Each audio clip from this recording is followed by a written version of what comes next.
BBV media பக்தி அன்பர்களுக்கு வணக்கம். நான் உங்கள் வெங்கடேசன். கோயம்புத்தூர் மாவட்டம் பொள்ளாச்சி நெடுஞ்சாலையில் அமைந்துள்ள லக்ஷ்மி நாராயணன் கோவிலில் ஸ்ரீ துர்க்கை அம்மன் சன்னதியை பார்ப்போம்.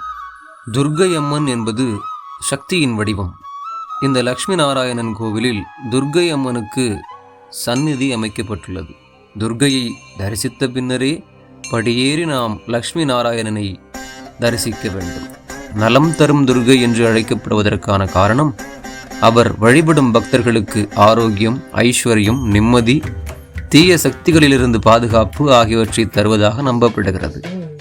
புராணங்கள் கூறுவது, அசுரர்கள் உலகை கொடுமைப்படுத்தும் போது பிரம்மா, விஷ்ணு, சிவன் ஆகிய மூவரின் தெய்வீக சக்திகள் ஒன்றிணைந்து உருவான சக்தியே மகாதுர்கை.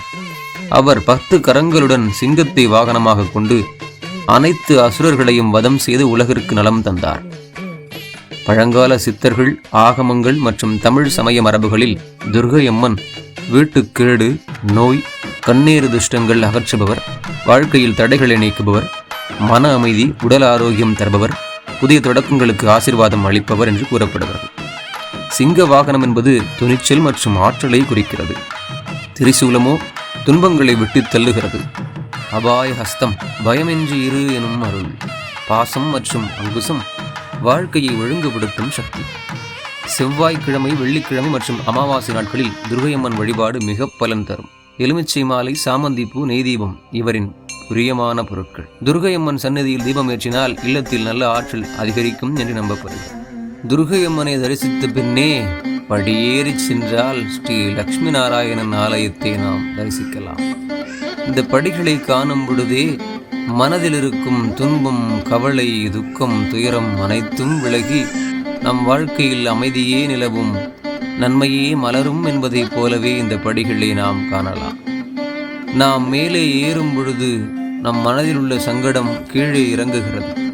நீங்கள் பார்த்தீர்கள் என்றால் இந்த கோவிலின் வலதுபுறத்திலே ராகு மற்றும் கேதுவிற்கு ஒரு சிறிய ஆலய வடிவிலே ஒரு சிலைகள் அமைக்கப்பட்டுள்ளது. இதையும் நீங்கள் தரிசித்துவிட்டு படியேறி சென்றால் அங்கே காணலாம் கேரள கோவில் அமைப்பிலே அமைக்கப்பெற்ற ஸ்ரீ லக்ஷ்மி நாராயணன் கோவில். இங்கே பாருங்கள், அலங்கார தெய்வங்களோடு காட்சியளிக்கும் லக்ஷ்மி நாராயணன் நமக்கு அனைத்து நலமும் அருள்வார். கோவிலின் பின்புறத்திலே நாம் சுற்றி வந்தால் ஆதி முதலாகி ஆனந்த வடிவாகி கணபதியை காணலாம். கணபதிக்கு அருகிலே ஸ்ரீ ஐயப்பன் தரிசனமும் கிடைக்கும்.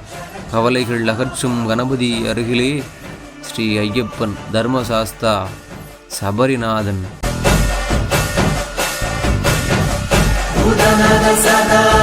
அதன் பிறகு நீங்கள் அருகில் காணலாம் ஓம் நமச்சிவாய, சிவாலயத்தின் தரிசனம், சிவலிங்கத்தின் தரிசனம், நம் கவலைகள் போக்கும் சிவலிங்கம், சிவபெருமானின் மகனார், தமிழ் கடவுள், மயிலை வாகனமாக கொண்ட முருகப்பெருமான் மயில் தோகையாலே மலர் மாலை அணிவித்து ராஜ அலங்காரத்தில் தரிசிக்கப்படுகிறார். ராஜ அலங்காரத்தில் தரிசனம் கொடுக்கிறார். நீங்கள் எங்கும் பார்த்திராத பெரும் காட்சி. முருகா முருகா முருகா முருகா முருகா.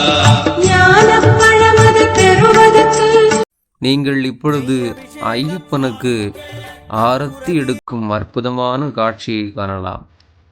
ஐயப்பனின் அருள் அனைத்து பக்தர்களுக்கும் கிடைக்க வேண்டுகிறேன். ஐயப்பா.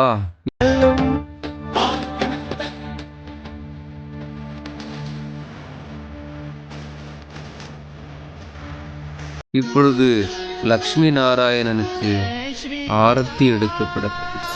இந்த பெரும் காட்சியை காணும் பாக்கியம் கிடைத்த அனைவரும் பாக்கியசாலிகள்தான். இது உங்கள் பிபிவி டிவோஷனல். நான் உங்கள் வெங்கடேசன். நன்றி.